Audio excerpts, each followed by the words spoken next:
Pernah tak tengok projek rumah yang bagi freebies macam-macam sampai rasa pelik?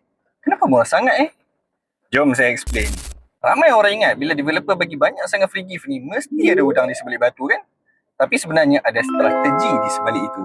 Yang pertama sekali, menarik minat pembeli.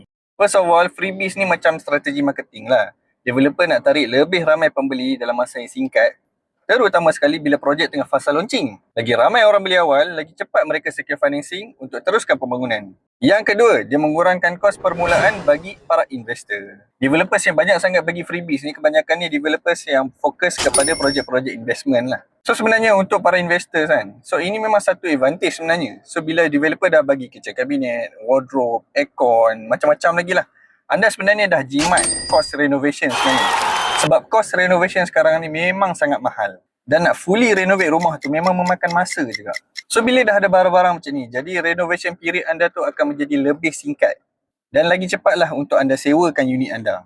Nak sewakan pun akan jadi lebih senang sebab rumah dah lengkap. Dan yang ketiga, anda boleh markup harga rental.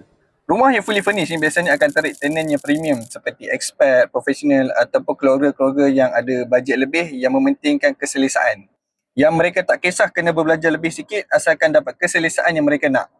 Jadi rental yield anda pun akan lebih tinggi. So, next time bila nampak projek ni banyak sangat bagi freebies, jangan takut. Sebab itulah peluang terbaik untuk para pelabur untuk jimatkan kos dan memaksimumkan pulangan.